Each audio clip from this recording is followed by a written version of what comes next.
So, at weddings when they ask people to speak up if they don't think the couple should get married, well, have you ever wanted to speak up? I asked because a recent user on Reddit said, wedding goers, what is your favorite, well, this marriage is doomed moment? And the comments were filled with people who swear they could tell on the wedding day that the couple wasn't going to work out.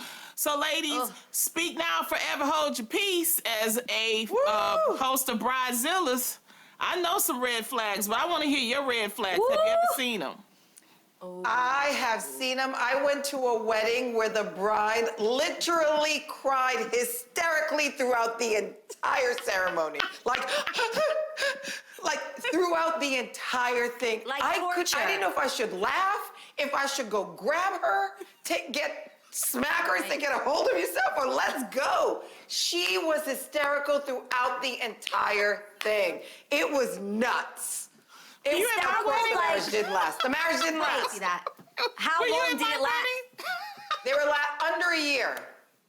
Under a year, and what was the cause of the divorce? Weren't you? Oh my gosh. They weren't supposed to get. She was like the whole time, like loud. Oh, that's it was. Yeah, you gotta watch if you're crying, and also where you get married. Never get married at the Elvis Chapel of Love. Why? Is that where you got married? From experience? Yes. Lasted 3 months. Oh, damn. And I was crying hysterically. 3 months. You were? I was in the back.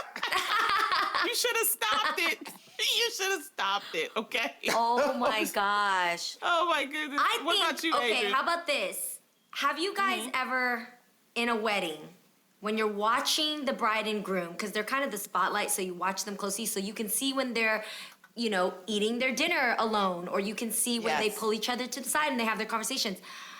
I actually saw one time this bride who was super from the very beginning to the end of the wedding, very controlling and berating to her husband.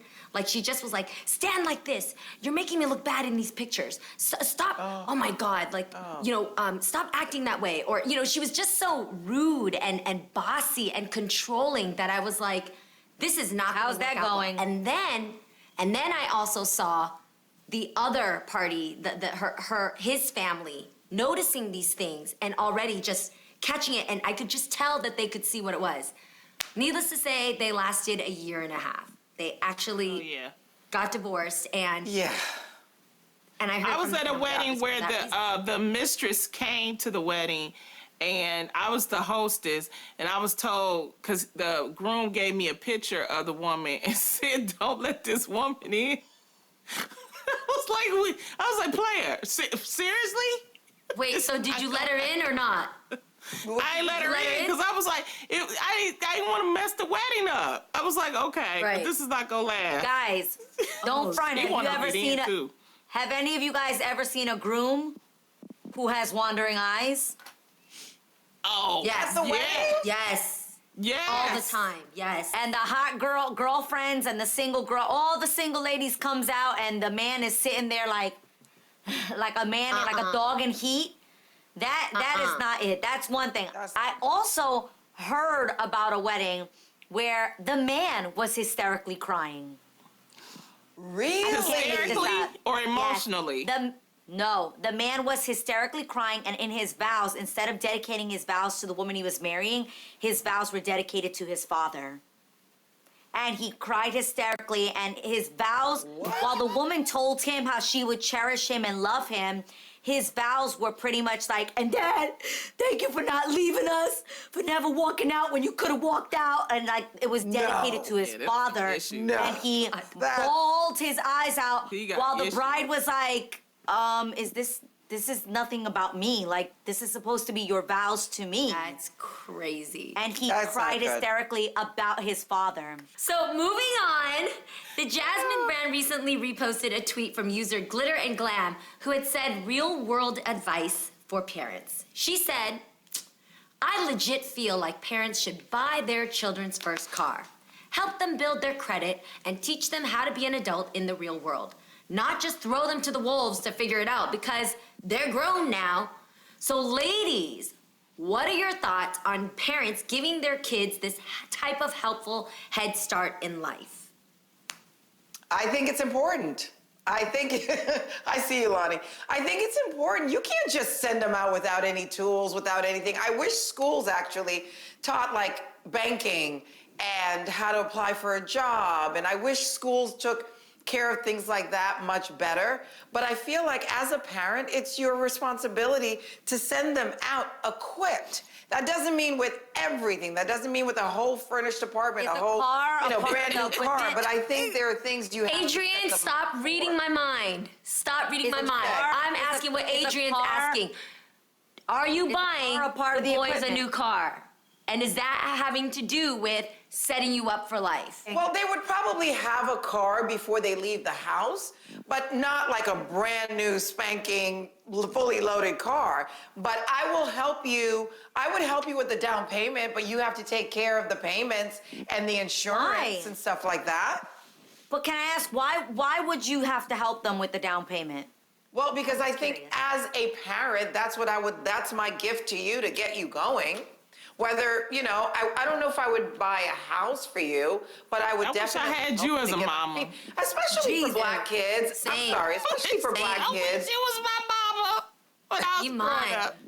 My mama No, gave I me, mean, she listen, said, my when you parents did not do 17, that you for out me. the door. That's it. And look She at said, you. "When My mom 17." didn't do that for me, but that doesn't you mean that I killing wouldn't it. want to help my kids. And you are killing it in life. Our parents didn't do that for any of us, and look at us. And that's the point. Listen, That this is is my my biggest last go fear. around. This is my It's my last go around. I biggest want to fear. help them. My biggest fear in life, and I have these conversations constantly with my husband as we're family planning, and with my sister and my nieces, is how do we raise children that are not, that word that always escapes me when they don't, not entitled. Entitled. Children that are not entitled.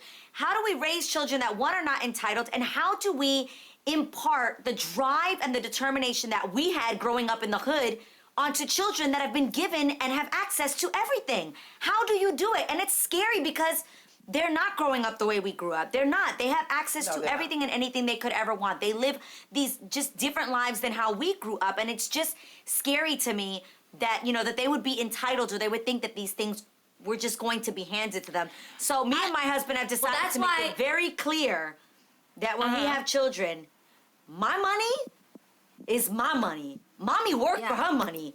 That ain't your money. And that Right. it's extremely important that we explain to them how I got to where I am and what they need to do to get to where they want to It be. I doesn't, think it doesn't there's mean they won't a have lot- drive if you help them a little Yeah. bit. That's I my think it's opinion. the love that parents, certain parents, they have the love and they know that they have the means. And so I think that they care for their kids, and I think that that's love. My mom just didn't have the means. So I think she said, you know what, let me give you these warning signs and let you know so you can prepare for yourself, because that's all I have to give you. No, I recently heard that they have adulting classes, guys, because this new generation Where do doesn't know I how sign to- up? doesn't know how to balance a checkbook. late. They don't know how to No, nail we a gotta give picture, them the knowledge. a nail on the wall. have But to I'm give saying them the those knowledge. basic Me? things. Yeah. We The had that knowledge when is I was growing so up. We had important. that. They We need the had knowledge. we Don't- had You didn't have economics. adult We had that. classes. We had We had home home ec. economics. Yes. Not anymore. Okay, so that pillow that I sewed, that Sunday pillow, and that wood that I made with my initials on it was supposed to teach me about life. Get out of here. I want my money back. Maybe not that one. Y'all too Okay, well, much. clearly, then maybe you're gonna have to redo that course for me. Teach me You're a personally. good You have my mom, contact me. Garcelle.